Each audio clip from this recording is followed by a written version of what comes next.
আসসালামু আলাইকুম। আশার মিনি কিচেনে সকল বন্ধুদের স্বাগত জানিয়ে শুরু করছি। আজকে আমি নিয়ে এসেছি বেগুন, টমেটো, আলু দিয়ে একটা নতুন রেসিপি। বেগুনের তো অনেক রেসিপি আপনারা খেয়েছেন, একবার এইভাবে করে বেগুনের এই রেসিপিটি বানিয়ে দেখুন। গরম গরম ভাত, রুটি, পরোটা সব কিছুর সঙ্গেই কিন্তু তৃপ্তি করে খেতে পারবেন। তো চলুন স্কিপ না করে দেখতে থাকুন। তার জন্য দেখুন এখানে আমি আলু, বেগুন, টমেটো কেটে নিয়েছি পরিমাণ মতো। এখানে আমি একটা বড় সাইজের আলু নিয়েছি, আর আলুটা দেখুন আমি ছিলে এইভাবে করে পাতলা করে কেটে নিয়েছি, যাতে আলুটা রান্না করার সময় তাড়াতাড়ি সেদ্ধ হয়ে যায়। আর নিয়েছি দেখুন এখানে আমি বেগুন, প্রয়োজন মতো আমি বেগুন নিয়ে নিয়েছি।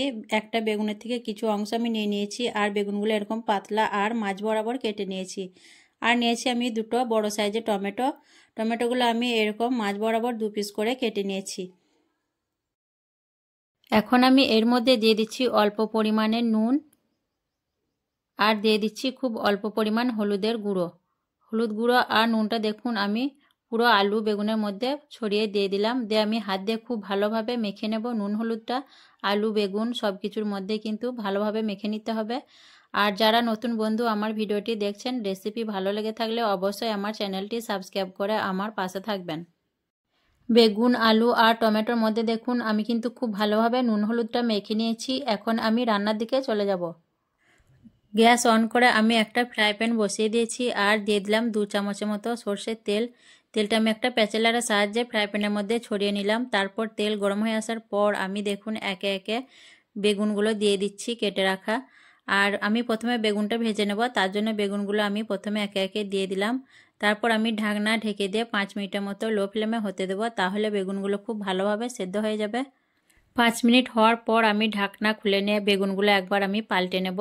আর বেগুনগুলো দেখুন আমি একে একে পাল্টে নিচ্ছি, আর বেগুনগুলোর মধ্যে দেখুন কালারও চলে এসছে। আর বেগুনগুলো কিন্তু দেখুন খুব সুন্দরভাবে সেদ্ধ হয়ে গেছে। এমনিতেই বেগুন সেদ্ধ হতে খুব বেশি সময় লাগে না। দেখুন কতটা নরম হয়ে গেছে বেগুনগুলো, তার উপর আবার গাছের টাটকা বেগুন, খুব সুন্দরভাবে সেদ্ধ হয়ে গেছে। আবারও আমি ঢাকনা ঢেকে দিয়ে আরও কিছুক্ষণ নিচের দিকটা ভেজে নেব। বেগুনগুলো দেখুন আমি উল্টে পাল্টে বেশ ভালোভাবে 2 পিঠ কিন্তু ভেজে নিয়েছি, আর বেগুনগুলো কিন্তু খুব ভালোভাবে আমার সেদ্ধ হয়ে গেছে। এখন আমি বেগুনগুলো একটা প্লেটের মধ্যে একে একে তুলে নিচ্ছি। বেগুনগুলো ভেজে তুলে নেওয়ার পর এখন আমি একে একে দেখুন আলুগুলো দিয়ে দিচ্ছি। যে আলুগুলো আমি নুন হলুদ মেখে রেখেছিলাম, সেই আলুগুলোই এখন আমি দিয়ে দিলাম একে একে করে। আলুগুলো দেওয়া হয়ে গেলে আমি দেখুন এর মধ্যে টমেটোগুলোও দিয়ে দিচ্ছি। টমেটো দেওয়ার পর আমি আবারও ঢাকনা ঢেকে দিয়ে লো ফ্লেমে আবারও আমি 5 মিনিটের মতো হতে দেবো, তাহলে আলুগুলো খুব ভালোভাবে সেদ্ধ হয়ে যাবে। 5 মিনিট পর আমি আলু আর টমেটোগুলো দেখুন একবার পাল্টে দিচ্ছি, আর আলুগুলো কিন্তু ঢাকনা দিয়ে দিয়ে লো ফ্লেমে ভালোভাবে সেদ্ধ করে নিতে হবে। তারপর আমি আবারও ঢাকনা দিয়ে আবারও কিছুক্ষণ হতে দেব। কিছুক্ষণ হওয়ার পর দেখুন আলুগুলো কিন্তু দেখুন খুব ভালোভাবে সেদ্ধ হয়ে গেছে। সব আলুগুলি কিন্তু দেখুন খুব সুন্দরভাবে সেদ্ধ হয়েছে, আর টমেটোগুলোও সেদ্ধ হয়ে গেছে। এখন আমি একে একে আলু আর টমেটোগুলো একটা প্লেটের মধ্যে তুলে নিচ্ছি। আবারও আমি ফ্রাই প্যানের মধ্যে 1 চামচের মতো সরষের তেল দিয়ে দিলাম, আর দিয়ে দিচ্ছি দেখুন একটা গোটা রসুনের কোয়া আমি ছাড়িয়ে নিয়েছি, সেগুলো দিলাম। আর 3টে শুকনো লঙ্কা দিয়ে দিলাম। ঝালটা অবশ্যই নিজেদের পছন্দ অনুযায়ী দিয়ে দেবেন। দিয়ে আমি রসুন আর শুকনো লঙ্কা লালচে করে ভেজে নেব। আর এই রেসিপিটা কিন্তু অবশ্যই সরষের তেলে করবেন, তাহলে খেতে খুবই টেস্ট হবে।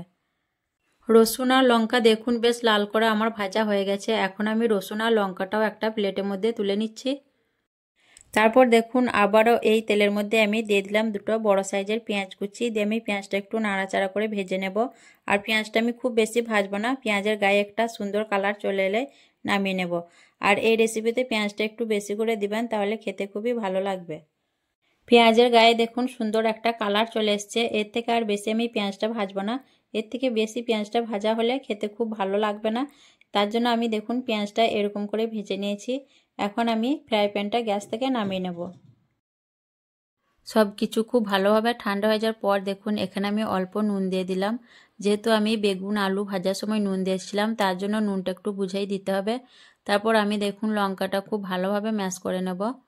লঙ্কা আর রসুন কিন্তু হাত দিয়ে চেপে চেপে ম্যাশ করে নিলে খুব ভালোভাবে রসুনটা ম্যাশ হয়ে যাবে। লঙ্কা আর রসুন দেখুন আমি খুব ভালোভাবে ম্যাশ করে নিলাম। তারপর আমি দেখুন টমেটোর খোসাগুলো একে একে ছাড়িয়ে নেব।